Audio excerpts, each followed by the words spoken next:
নমস্কার, আমি মৌসুমী। শিলালিপিতে আপনাদের সবাইকে স্বাগত জানাই। শুরু করতে চলেছি সাহিত্যিক সন্তোষ কুমার ঘোষের কিনু গোয়ালার গলি। যদি গল্প পাঠ ভালো লাগে তাহলে শেষে একটা লাইক দিয়ে যেতে ভুলবেন না। এখনো যারা আমার চ্যানেলটা সাবস্ক্রাইব করেননি তাদের সকলের কাছে আমার অনুরোধ, প্লিজ আমার চ্যানেলটা সাবস্ক্রাইব করে নেবেন। পাশে যে বেল নোটিফিকেশনটা আছে সেটা অবশ্যই প্রেস করে দেবেন। গল্প পাঠ ভালো লাগলে চেনা জানা বন্ধু বান্ধবদের মধ্যে অবশ্যই শেয়ার করবেন। চলুন শুরু করি সাহিত্যিক সন্তোষ কুমার ঘোষের কিনু গোয়ালার গলি। আজ উপন্যাসের প্রথম পর্ব।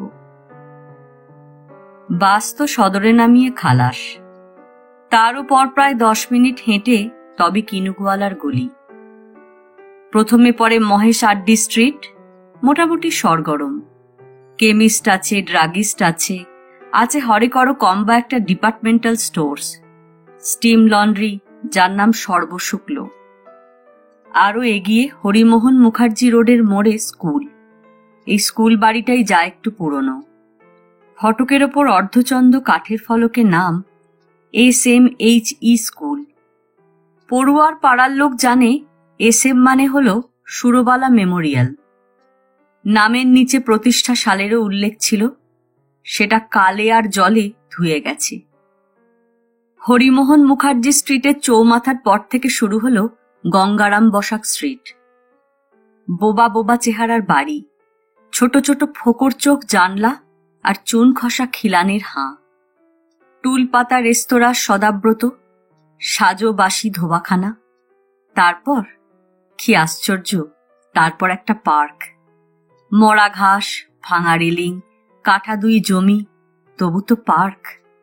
রুদ্ধশ্বাস ইট কাঠের মধ্যে একটুখানি অক্সিজেনের আশ্বাস। আরো খানিক এগিয়ে 2-3টে মোড় ঘুরে তবে কিনু গোয়ালার গলি। পাশাপাশি 4টে শরীর গলে কি গলে না এমন গলি।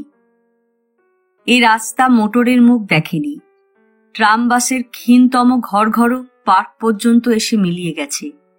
ছ্যাকড়া গাড়িও ঢুকতে চায় না। কখনো সখনো 2-একটা রিক্সা ঢুকেই পালাই পালাই করে। সাইকেল অবশ্য চলে। বজ্র সমুৎকীর্ণ মণিতে সূত্রের মতো তাদের গতি অবাধ।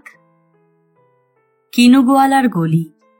লোনা ধরা দেয়ালেতে মাঝে মাঝে ধসে গেছে বালি, মাঝে মাঝে শ্যাঁতা পড়া দাগ।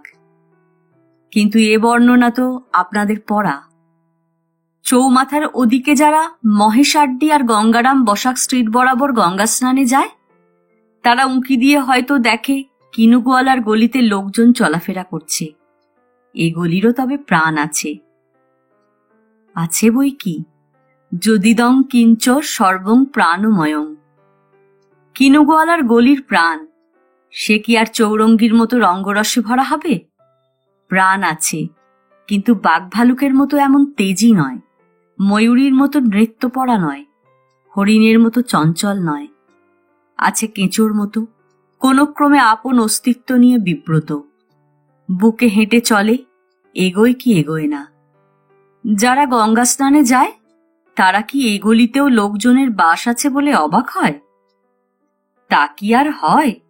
তারা নিজেরাও এমনি কোনো গলি থেকে এসেছে কিনা তার ঠিক নেই। কিনু গোয়ালার গলি শহরে তো আর একটা নয়। গঙ্গারাম বসাক স্ট্রিটে তবু বেশিরভাগই ছিল কোঠাবাড়ি। কিনু গোয়ালার গলিতে ঢুকেই খাপড়ার চালের আর মাটির দেয়ালের ভেজাল শুরু হয়। মাঝে মাঝে খোলা হাইড্রেন্টের ফোয়ারা ছোটে। চলতে হলে হাঁটুর ওপর কাপড় তুলতে হয়। ঘোর বর্ষার সময় প্রলয় পয়োধি। এই গলিটা শহরের কোনো কিছুর অংশীদার হতে পারেনি। না আলো, না বাতাস, না গাড়ি ঘোড়া, দোকান পসার, না বলতে কিচ্ছু না। বর্ষার বকরা পায় ঠিক। নতুন জলে যখন ময়দানের ঘাস সতেজ হয়ে ওঠে, পার্কে সিজন ফুলের 7 রঙের রামধনু, ঠিক সেই সময় খাটাল ধোয়া গোবর জল কিনু গোয়ালার গলির হেসেলে হেসেলে ঢোকে। আবার বাইলেন আছে, 10 গলি। শীর্ণ হাতের শিরার মতো খাপড়ার ছাউনির ছায়ায় ছায়ায় চোরা পথে অদৃশ্য পিছল পথ। গলিতে ঢুকেই প্রথমে পোড়া বাড়িতে পাড়ার ছেলেদের জিমন্যাস্টিকের আখড়া। আগে এখান দিয়ে সন্ধ্যার পর একা চলতে নীলার সাহসে কুলোতো না। শক্তি চর্চা করছে, অথচ ছোকরাগুলোর হ্যাংলামও যায়নি। মেয়ে দেখেছে কি শীষ দিয়েছে। প্রথম প্রথম গা জ্বলে যেত, ইচ্ছে হতো এদের কাউকে ডেকে আচ্ছা করে ধমকে দেয়, কিন্তু শেষ পর্যন্ত সাহস করে উঠতে পারেনি। ক্রমশ জ্বলুনি কমল, কৌতুক বোধ এলো। আহা, শীষ দিয়ে যদি সুখ পায় পাক, গায়ে তো কিছু ফোসকা পড়বে না। তারপর থেকেই শুরু হলো ভাড়াটে বাড়ির সারি।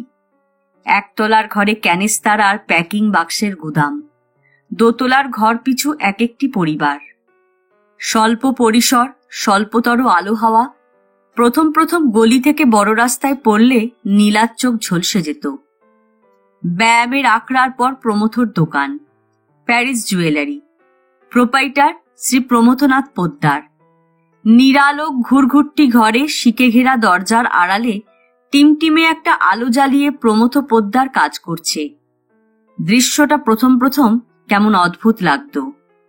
আর এমন তন্ময় হয়ে মাথা নিচু করে কাজ করে লোকটা, কিন্তু রাস্তায় কারোর পায়ের শব্দ হলে মুখ তুলে তাকায় ঠিক, খুশি হলে আলাপও করে। সবচেয়ে অস্বস্তি হয়েছিল প্রথম যেদিন যেচে নীলার সঙ্গে আলাপ করল।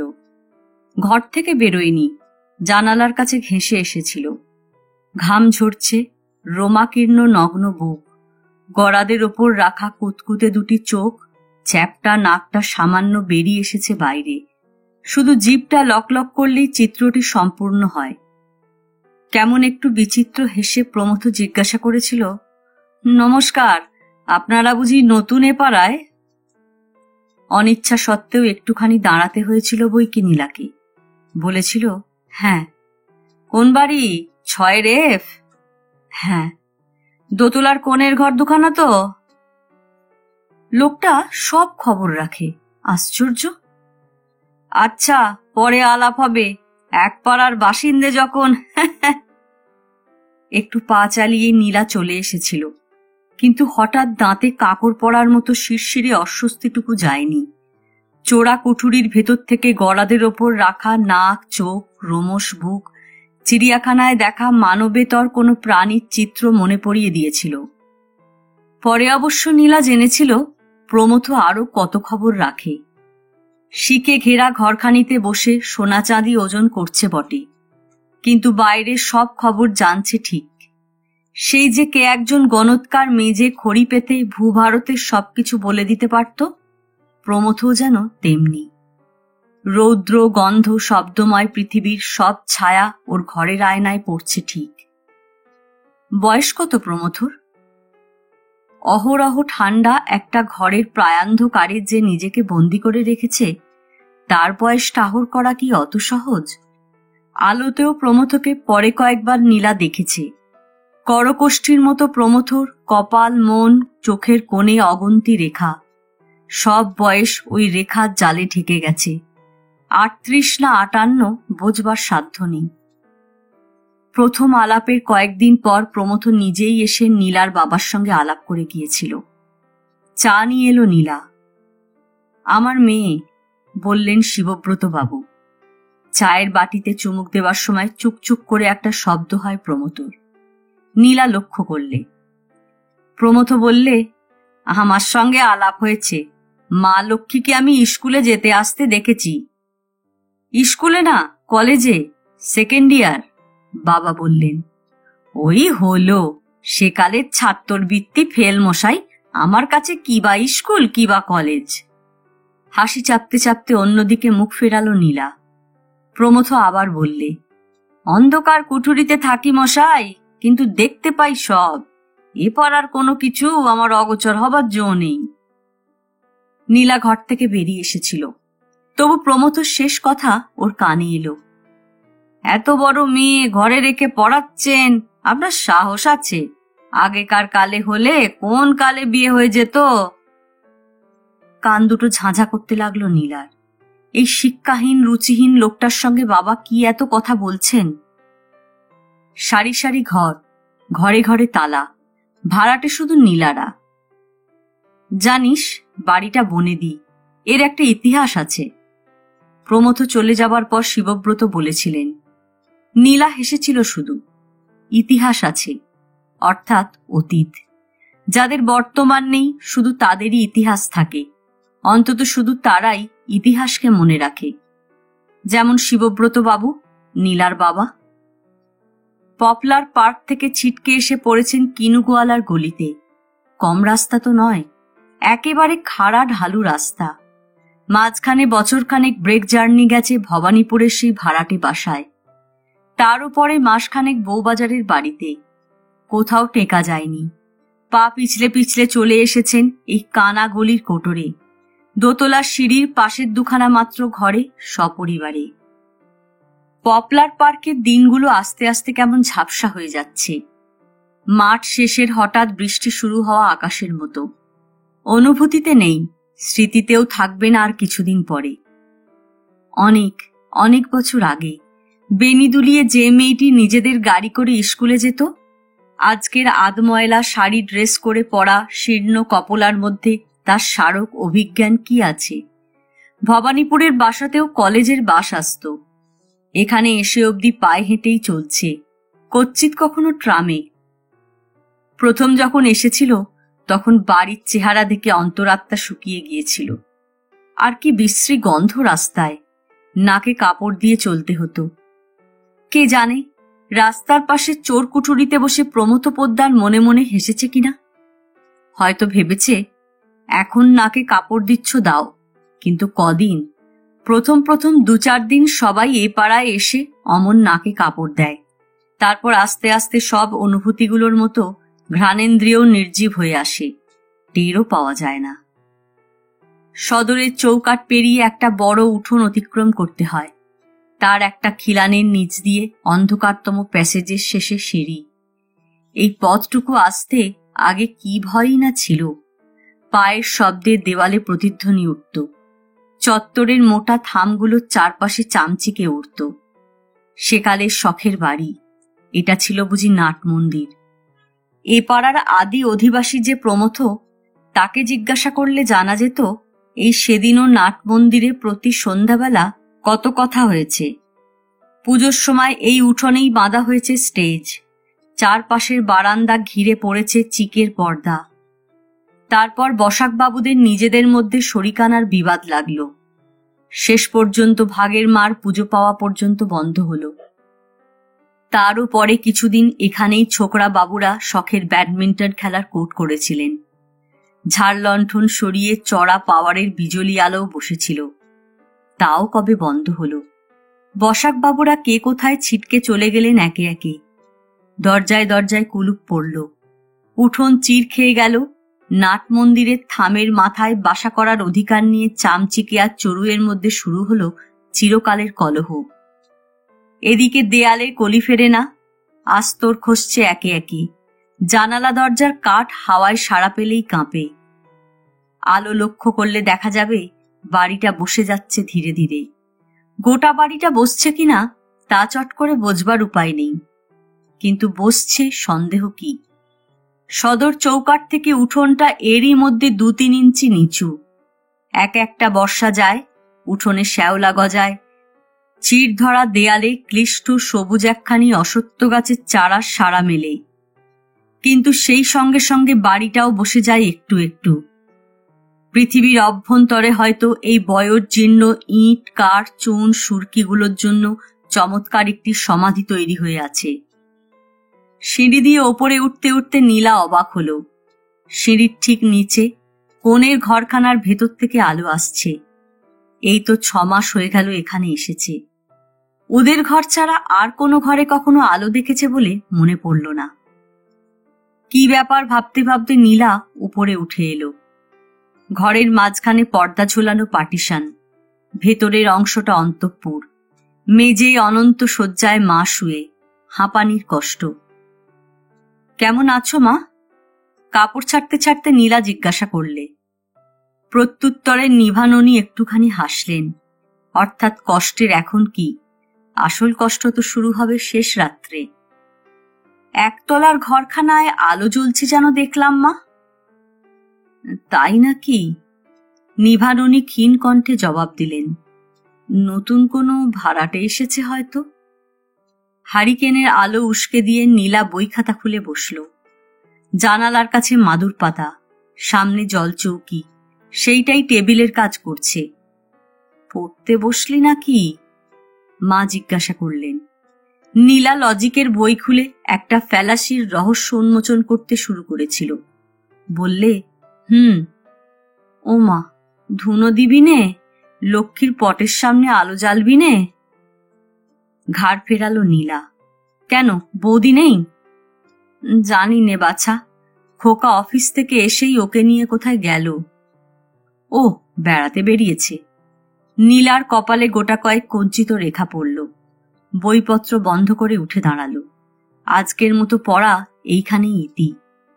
বাড়ি এসে কাপড় ছেড়েছিল, এবার তার চেয়েও খেলো একটা শাড়ি তাড়াতাড়ি পরে নিল নীলা।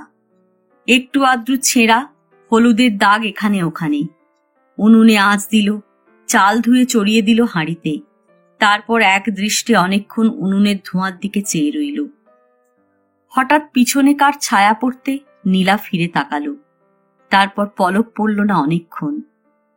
কৃষ লম্বাটে ধরনের একখানা মুখ, পরনে সাধারণ রঙিন একটা শাড়ি, পরবার ভঙ্গিতে অসামান্য রুচি, আধমাতা ঘোমটা। রং চট টাঙানো রান্নাঘরের কুপির আলোয় সেটা ঠিক বোঝা গেল না। কৃষ মুখখানার ঠোঁট দুটি একবার নড়ে উঠল। আপনাদের বাড়িতে একখানা থালা আছে ভাই, দেবেন একটু? আমরা নিচের তলায় নতুন ভাড়াটে এসেছি, এখনো জিনিসপত্র নামানো হয়নি।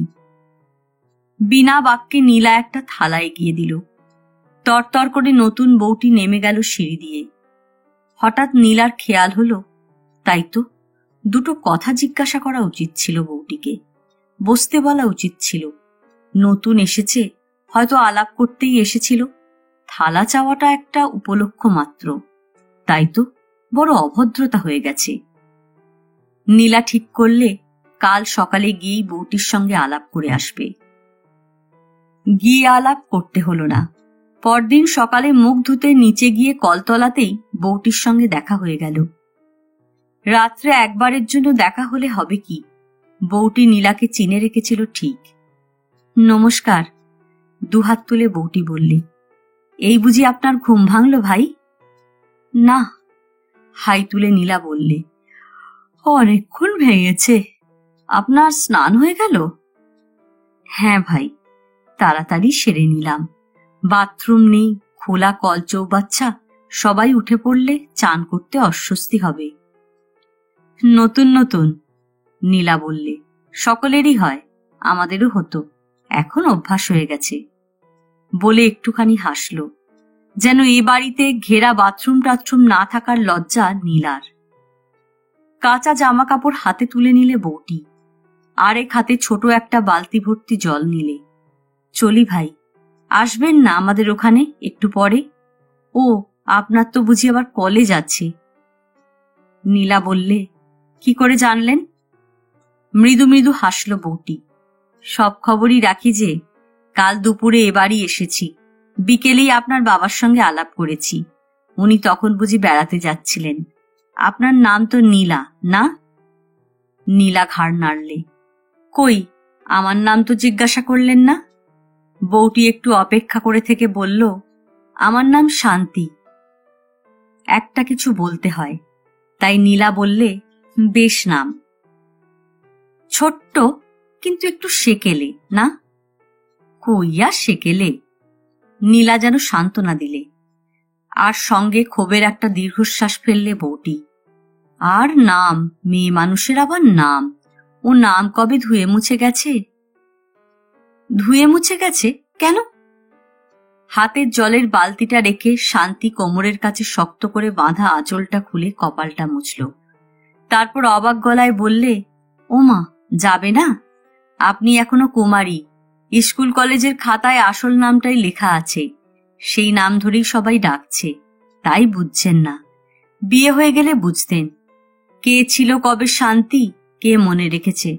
আমি এখন শুধু মণিবাবুর বউ। একটু গাল ভরে বলতে গেলে মনীন্দ্রবাবুর স্ত্রী, বিলিতি কায়দায় মিসেস সান্যাল। উনি বিয়ের পর প্রথম প্রথম শান্তি বলেই ডাকতেন। আজকাল উনিও আমার নামটা ভুলে গেছেন মনে হয়। বেলা 1টার সময় ক্লাস। কলেজ যাবার মুখে নীলা একবার নিচের ঘরে উঁকি দিলে, দেখলে শান্তি জানালার ধারে বসে কি একটা বুনছে। নীলাকে দেখে বোনা বন্ধ করে বললে, এসো ভাই, কলেজে চললে? তুমির অন্তরঙ্গতাটুকু নীলার কান এড়ালো না, কিন্তু জবাবে তুমি বলতে বাঁধল। হাজার হলেও শান্তি বিবাহিতা, কপালে সিঁদুর, মাথায় ঘোমটা, বয়সেও হয়তো কিছু বড়। চৌকাঠের ওপর দাঁড়িয়েই নীলা জবাব দিলে, হ্যাঁ। আজ আর বসবো না, সময় নেই। আপনাদের রান্না খাওয়া সব শেষ? রান্না হয়নি তো ভাই। হয়নি? সে কি? আমাদের খাবার হোটেল থেকে আসে। উনি সেই সকালে বেরিয়েছেন, এখনো ফেরেননি। ওমা, এত বেলা অবধি না খেয়ে আছেন? কই আর তেমন বেলা হয়েছে, উনি এসে পড়লেন বলে।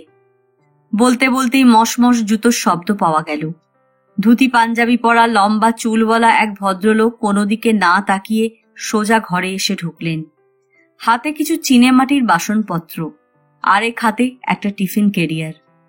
নীলা সরে দাঁড়ালো। শান্তির সঙ্গে চোখাচুকিও হলো একবার। শান্তি মাথার ঘোমটা টেনে দিয়েছিল। নীলার জিজ্ঞাসু চোখের জবাব ঘোমটার নিচ থেকে চোখ দিয়েই দিলে। নীলা বুঝল ইনিই মনীন্দ্র সান্যাল, শান্তির স্বামী। তাড়াতাড়ি বাস থেকে নামতে গিয়ে স্যান্ডেলের শাড়ির পাড় জড়িয়ে গিয়ে থাকবে। কোনো ক্রমে হোঁচট খেতে খেতে নীলা বাঁচল, কিন্তু মাথা তুলতে মাথা কাটা গেল। ওই চৌরাস্তার অন্তত 1000 জন দেখেছে। গায়ে পড়া সহানুভূতি আর দূরে দাঁড়িয়ে টিটকিরি দুটোই অসহ্য। একটা বই আর গোটা 2 খাতাও ছিটকে পড়েছিল। কে একজন এসে সামনে তুলে ধরল। মাপ করবেন, এগুলো আপনার? নীলারই, কিন্তু জবাব দেয় কে? কোনো ক্রমে বইপত্র সামলে যখন গলিতে এসে ঢুকল, তখনও পা কাঁপছে। ছি ছি ছি, আর একটু সাবধান হয়ে চলাফেরা করে না কেন? এই যে মা লক্ষ্মী, শাড়িটা ছিনলে কি করে? পড়ে গিয়েছিলে বুঝি? প্রমথ পোদ্দারের গলা। তাড়াতাড়ি বুক থেকে পা অবধি ত্রস্ত দৃষ্টি বুলিয়ে নিতে গিয়েই নীলা দেখতে পেল গোড়ালির ঠিক ওপরে পাড়ের কাছে ঘেঁষে অনেকখানি ছিঁড়ে গেছে। আশ্চর্য, প্রমথর চোখে কি কিছুই এড়ায় না? যদিও পেটিকোট আছে, তবু প্রমথ এখনো ওর কুঠুরি থেকে চেয়ে আছে ভাবতেই নুয়ে পড়ল নীলা। কোনো ক্রমে এই পথটুকু ফুরলে বাঁচে। চৌকাঠ পেরুতেই অন্য দিনের চেয়ে আজকের স্বাতন্ত্র চোখে পড়ে। ইঞ্চি পুরু ধুলো আর জঞ্জালে ভর্তি উঠোনটা আজ যেন ঝকঝক করছে। অন্ধকার খিলানটার নিচে ঢুকতে আজ ঝুলে আঁচল জড়িয়ে গেল না। উঁকি দিয়ে দেখল শান্তি ঝাঁটা হাতে কলতলায় শ্যাওলা সাফ করছে।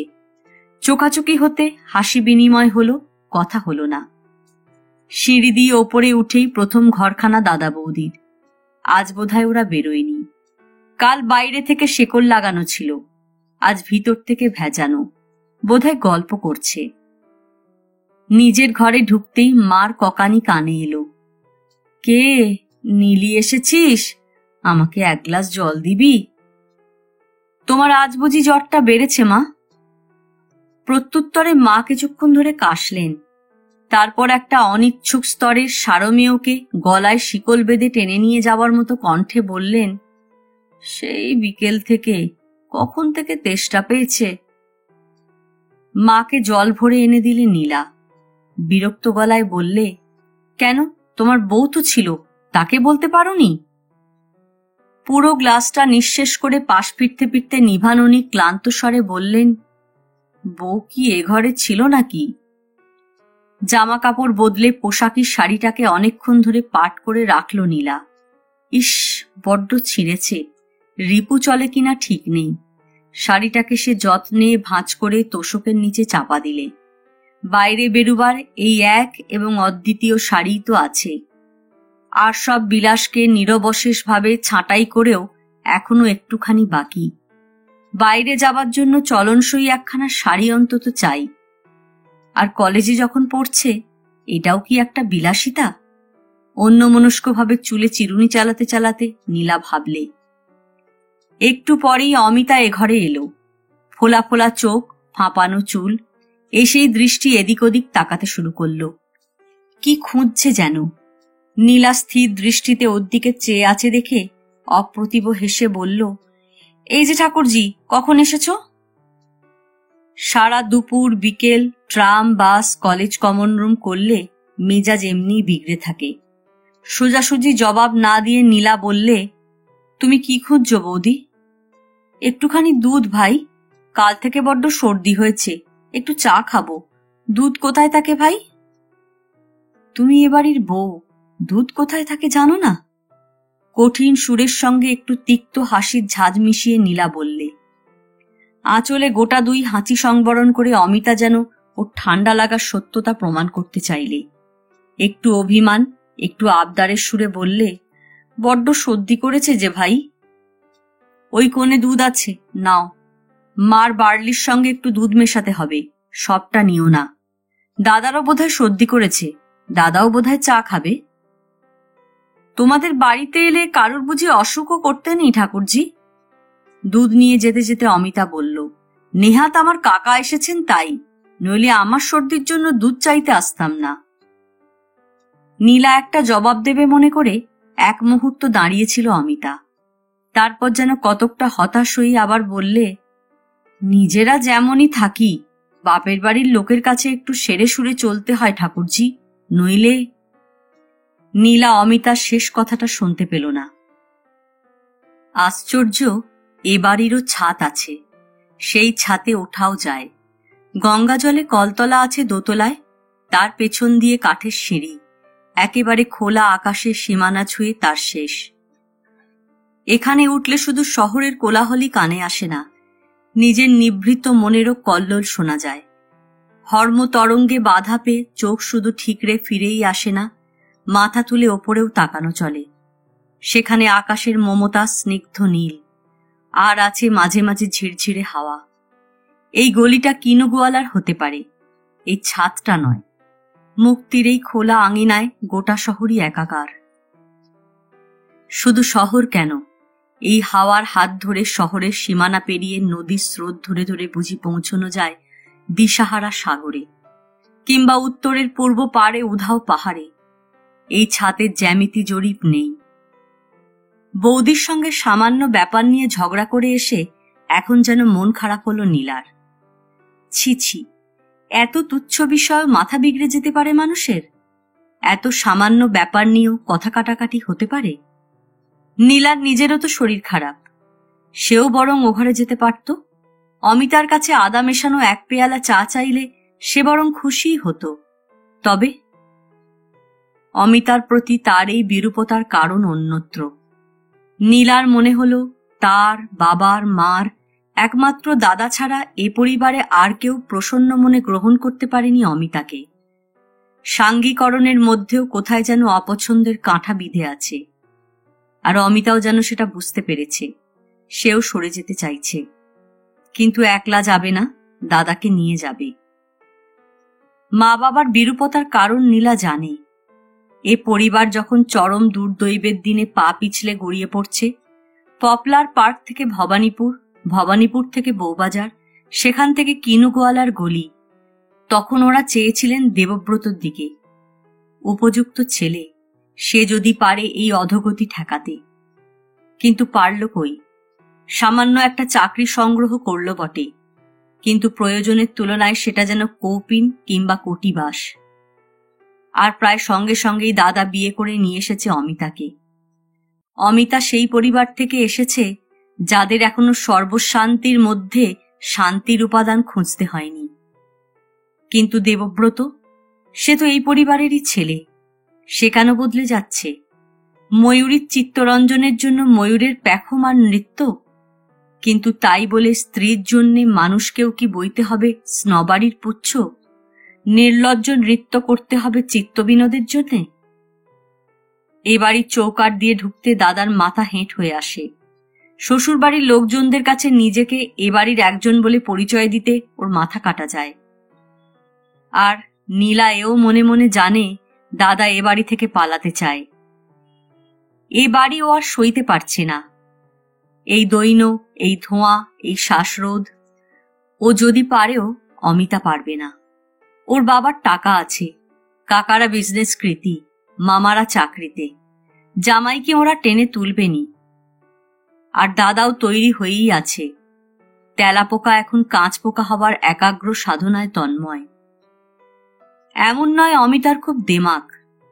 প্রথম আলাপে তো মনে হয়েছিল অমায়িকতার মাখন বাটি, কিন্তু তবু যেন সহজ হতে পারেনি। কোথায় একটা পার্থক্য রেখেছে। ওর সঙ্গে যখন হেসে কথা কইতে চেষ্টা করে অমিতা, তখন ঠোঁট দুটি বিস্তৃত হয়, শুধু হাসি ফোটে না। সংসারের কাজ যেটুকু করে অত্যন্ত আনাড়ি ভাবে। হয়তো চা তৈরি করতে গিয়ে প্লেট ভেঙেছে, উনুন ধরাতে গিয়ে হাতে ফেলেছে ফোসকা। প্রথম প্রথম মজা পেয়েছে নীলা, অমিতার আনাড়িপোনায় হেসেছে। কিন্তু কিছুদিন যেতে কেমন সন্দেহ হয়েছে এ আনাড়িপোনা স্বাভাবিক নয়, এর নিচেও আছে নিপুণ অভিনয়ের ছুরি। সুকৌশলে যেন অমিতা বোঝাতে চাইছে নিজের হাতে চা তৈরি করা বা উনুন ধরানোর অভ্যাস ছিল না তার। শুধু এ পরিবারে এসেই বধূবরণের দিনটি নীলার মনে আছে। বাসা তখন বউবাজারে, সেও জীর্ণ বাড়ি। মোটর ঢোকে না সে গলিতে। সদরে গাড়ির হর্নের প্রতিধ্বনি উঠল অন্দরের শঙ্খরবে। দাদা বৌদি ঘরে এসে বসলেন। হাসি ঠাট্টা হলো একটু আদ্রু, কিন্তু জমল না। নীলা একালের মেয়ে, এসব আচরণ বিশেষ জানা নেই। সবচেয়ে বেশি অস্বস্তি হচ্ছিল নতুন বইয়ের অস্বস্তি বোধ দেখে। সেই যে তখন থেকে এসে বসে আছে মাথা নিচু করে, এখনো পর্যন্ত মুখ তোলেনি অমিতা, মুখ ফোটেও নি। পাড়ার মেয়েরা রণে ভঙ্গ দিল। মা কৃতার্থ ভঙ্গিতে দরজার পাশে দাঁড়িয়ে। নীলা তাকে আড়ালে ডেকে নিলে, জিজ্ঞাসা করলে নিচু গলায়, বউ কথা বলছে না কেন মা? বোধহয় বড় লাজু, মা বাপ সবাইকে ছেড়ে এসেছে, সেজন্যও বোধহয় মন খুব খারাপ হয়ে আছে। সেই মুহূর্তে কি হয়েছিল নীলার, কঠিন গলায় বলে উঠেছিল, বোঝো না যখন মা, তখন চুপ করো, আসলে তোমার বউয়ের মন ওঠেনি। নিভাননী শুকনো গলায় বলেছিলেন, মন ওঠেনি কি রে, দেবুকে তো পছন্দ করেই বিয়ে করেছে। আহ মা, বিরক্ত গলায় নীলা বলেছিল, তুমি কি কিছুতেই বুঝবে না? বর পছন্দ হয়েছে তোমার বউয়ের, কিন্তু ঘর পছন্দ হয়নি। এই ছোট্ট বাসা, আলো নেই, হাওয়া নেই, এসেই ও কেমন হাঁপিয়ে উঠেছে, দেখতে পাও না? নীলি, একবার নিচে আসবি? চমকে পিছন ফিরে তাকালো নীলা। চোরের মতো দাদা কখন এসে পিছনে দাঁড়িয়েছে টের পায়নি। লোকে কাচের বাসনে যেমন করে হাত দেয়, তেমনি সন্তর্পণে নিচু গলায় দেবব্রত বলছে, একবার নিচে আসবি, কাকা তোকে ডাকছে। দেবব্রত চুল পরিপাটি করে আঁচড়ানো, গায়ে ধবধবে গেঞ্জি, তবু ওর চেহারা দেখে হাসি পেল নীলার। বৌদির সঙ্গে মাথা নিচু করে কথা কইতে কইতে ভাবে ভঙ্গিতে এমন একটি দাস্যভাব এসেছে দাদাটার, চলতি বাংলায় যার তর্জমা হতে পারে ভীরু ভীরু, বোকা বোকা। কাকাকে? ভ্রু তুলে জিজ্ঞাসা করল নীলা। কাকা মানে ওর কাকা, তোর বৌদির, অবিনাশবাবু, মনে নেই? ধমক খেয়ে আরো যেন কথা জড়িয়ে গেল দেবব্রতর। ও, তা আমাকে ডাকছেন কেন? গান শুনতে চাইছেন, শুনেছেন কিনা তোর গলার প্রশংসা?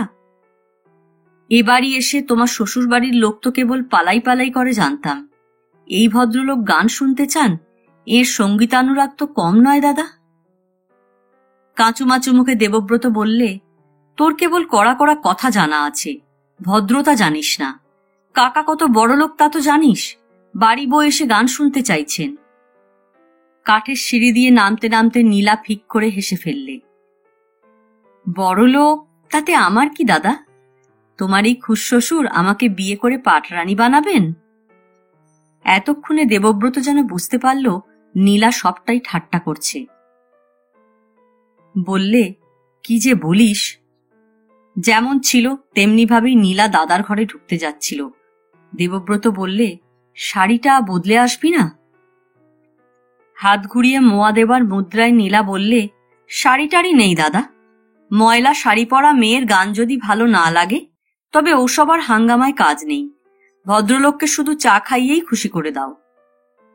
একটু অপেক্ষা করে আবার বললে, তার চেয়ে আমি বলি কি দাদা, এই শাড়ি পরে ভদ্রলোককে গান শোনানো যাক। খুশি করতে পারলে বরং একখানা শাড়ি বকশিস চেয়ে নেওয়া যাবে। কি বলো? পায়ে হাত দিয়ে প্রণাম করতে যাচ্ছিল। অবিনাশবাবু হাত ধরে তুললেন। থাক থাক, বসো। ভ্যাপসা গরমে মাদুরে বসে বসে ঘেমে উঠছেন অবিনাশবাবু। মুখের পাউডার গলে গলে কামানো গালের রোমকূপে জমেছে। প্রায় পাকা দাড়ির সমস্যা অবিনাশবাবু দুবেলা কামিয়ে মিটিয়েছেন। মাথার চুলে অবশ্য কলপ লাগাতে হয়েছে। আহা, কলপ গরমে গলে না? নীলা মাথা নিচু করে ঠোঁট টিপে হাসি গোপন করে ভাবল, তাহলে কি দৃশ্যই হতো। বৌদির এই কাকা বিপত্নিক, নীলা জানে। টাকার গরমে পত্নী শোক ভোলা যায়, কিন্তু বয়স ঠেকানো যায় না। অসফল প্রয়াসে মুখের রেখাগুলো বরং আরো কুঞ্চিত হয়ে আসে। কি গান গাইবে স্থির করতে করতেই কিছুক্ষণ কেটে গেল। একখানা রামপ্রসাদই ধরবে ভেবেছিল নীলা, শেষ পর্যন্ত একখানা ভজন ধরল। আহা, গান শেষ হতে অবিনাশবাবু বললেন, কি গান, প্রেমের এমন মাধুর্য। প্রেম নয় তো। হারমোনিয়ামটা সরিয়ে নীলা বললে, ভক্তি। আহা, প্রেম মানেই তো ভগবত প্রেম, ভগবত প্রেম মানেই তো ভক্তি। গদগদ গলায় অবিনাশবাবু বললেন, কোথায় গান শিখেছ? এদিকে ওদিকে তাকিয়ে বললেন, এ বাড়িতে তো রেডিও নেই। মনের কথাটি যেন ধরে নিয়ে নীলা বলে উঠল, গ্রামাফোনও নেই। এদিকে ওদিকে যা পারি একটু আধটু শিখেছি। নীলা কটা মেডেল পেয়েছে দেবব্রত সেই ফিরিস্তি শুরু করেছিল। অবিনাশবাবু সেসব শুনলেন কিনা সন্দেহ। হঠাৎ বললেন, আমি একটা রেডিও পাঠিয়ে দেব, আমার তো দুটো। দীর্ঘশ্বাস ফেলে হাই তুলে বললেন, কেই বা আছে, কে শোনে? এ বাড়িতে তো ইলেকট্রিক নেই। নীলা বলে উঠল, রেডিও এসে বোবা হয়ে থাকবে। নেই? আবিষ্কৃতিটা নতুন নয়, তবু যেন অবিনাশবাবু বিস্ময় বোধ করেন। বেশ, তবে ব্যাটারি সেটে হবে না? ভারী চমৎকার লোক আমার এই কাকা। অবিনাশবাবু চলে যেতে অমিতা উচ্ছ্বসিত হয়ে বললে, ছোটবেলা থেকেই আমাকে এত ভালোবাসেন, এ বাড়িতে এসে সব দেখে শুনে বলেছেন ওকে তোমার দাদাকে নিজের বিজনেসে নিয়ে যাবেন। নীলা ভাবলে, তাই বলো, দাদা নিজের ফিকিরে আছেন। নীলাও তার কর্তব্য করেছে, গান গেয়ে তুষ্ট করেছে দেবাদিদেবকে। দাদার হয়তো ঠাঁই হবে বিজনেসের পালতোলা নৌকোয়, কিন্তু নীলা বুঝতে পারলে না তার ভূমিকাটা কি। ঘরখানার চেহারা ফিরিয়েছে শান্তি। দরজায় জানালায় পুরনো শাড়ির রঙিন পর্দা, ইট দিয়ে উঁচু করে পাতা তক্তপোষের ওপর বিছানা, নিচে একটা তোরং, এক কোণে ছোট কাঠের একটা টেবিল, বেতের চেয়ার একটা, জানালার পাশে ছোট একটা জলচৌকি। অভাব শুধু আলোর। দিনের আলো নেই, রাত্রিরেও পারতপক্ষে শান্তি আলো জ্বালবে না। জিজ্ঞাসা করলে শুধু হাসে। রাত্রিবেলা অন্ধকার থাকবে এই না বিধাতার ইচ্ছে ছিল? তবে আমরা খামোকা আলো জেলে তার ইচ্ছের বিরুদ্ধে যাই কেন? ও কি আবার একটা যুক্তি হলো? শান্তি আবার নিজেই বলে, আসল কথাটা কি জানো ভাই, আমার চোখ খারাপ, হ্যারিকেনের চড়া আলো সয় না, তাই ঘরটাকে ঠান্ডা রাখি। কেন? ওই তো টেবিলের ওপর মোমবাতি জ্বলছে, সারা ঘরটাই তো দেখা যাচ্ছে না? কিন্তু রান্না তো শান্তি করে না, দিনেও না রাত্রেও না। হোটেল থেকে খাবার আসে, খরচ বেশি, ঝামেলা কত কম। কবে যেন ভাতের ফ্যান গালতে পা পুড়ে গিয়েছিল শান্তির, সেই থেকে মনিন্দ এই ব্যবস্থা করেছে। ঘেন্না করে না? ঘেন্না? হোটেলের রান্নাকে আবার ঘেন্না কিসের? অত যদি খুঁতখুঁতে হব ভাই, তবে তো এ বাড়িতে থাকতেও ঘেন্না করত, এভাবে বেঁচে থাকতেও। হোটেলের রান্নাই বরং ভালো। আজ ভাত আর চিংড়ির তরকারি, কাল পুরি আর ডালনা, পয়সা থাকলে কোনোদিন বা মুরগির মাংস আর পাউরুটি। অরুচি হবার জো নেই। সব বুঝতে পেরেছে নীলা, শুধু বোঝেনি মনিন্দ সান্যালের বৃত্তিটা কি।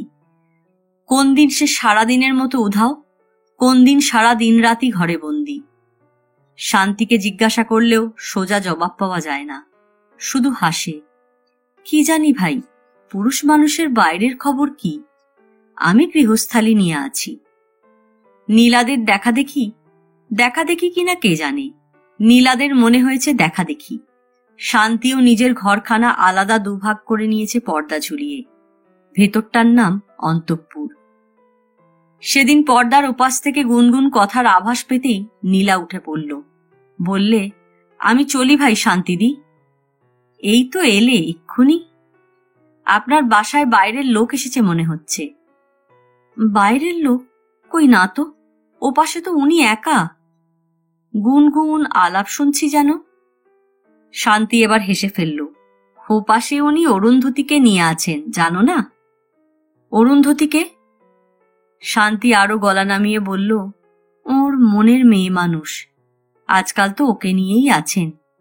তারপর হেয়ালি ঘুচিয়ে নিজেই বললে, ওকে ওর নতুন গল্পের নায়িকা। একটু একটু করে লেখেন আর নিজেই পড়ে পড়ে শোনেন কেমন হয়েছে। তখন আমারও ওদিকে যাবার হুকুম নেই।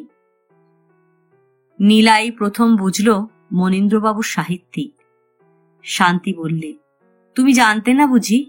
ও মা, উনি আধুনিক সাহিত্যিকদের মধ্যে একজন অগ্রণী। আর তুমি নামও জানতে না? শান্তি সেই দিনই নীলাকে মনীন্দ্রের লেখা খান 2 বই দিয়ে দিলে। সেদিন কলেজ ছিল না।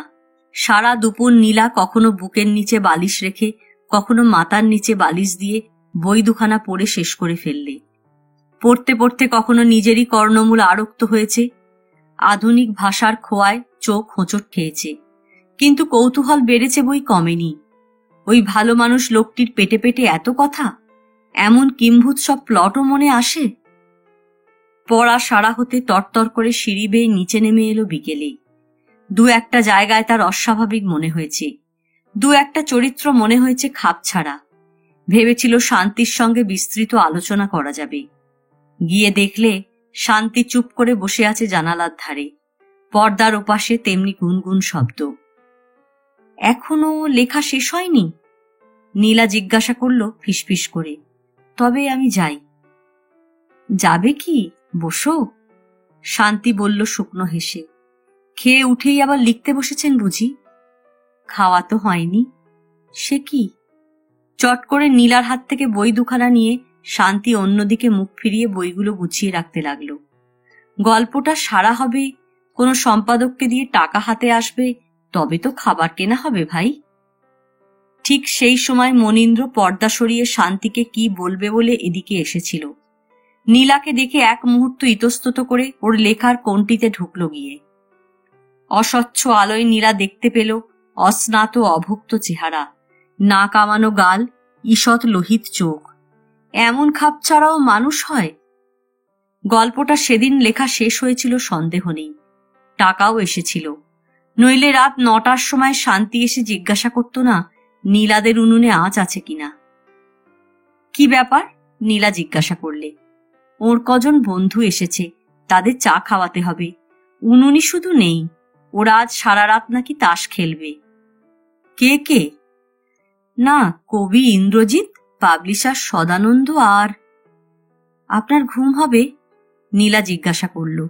পর্দার ওপাশেই অতগুলো লোক, অস্বস্তি হবে না? অস্বস্তি আর কি। শান্তি অল্প হাসল। আমার অভ্যাস হয়ে গেছে। কিন্তু পরদিন সকালেও পর্দার ওপাশে গুনগুন কথা শুনে নীলা অবাক হল। আজও লিখছেন নাকি? গল্পটা কাল শেষ হয়নি? গল্প তো গল্প, গল্পের টাকা শুদ্ধ কালকে শেষ হয়ে গেছে।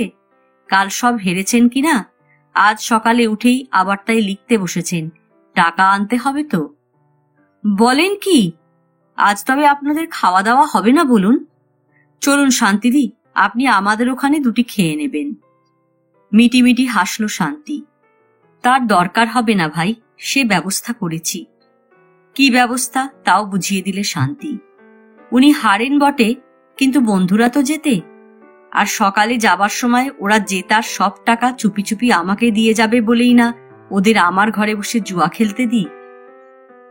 আপনি আশ্চর্য হিসেবি তো শান্তিদি। হিসেবি হব না ভাই, নইলে তুমি কি মনে করো এই অনিশ্চিত গল্প লেখার টাকার ভরসায় সংসার চলে, না চালানো যায়? আজ এ পর্যন্তই। উপন্যাসের 2য় পর্ব নিয়ে অন্যদিন আসবো। গল্প পাঠ ভালো লাগলে লাইক, শেয়ার, কমেন্টস করতে ভুলবেন না। আজকের মতো নমস্কার।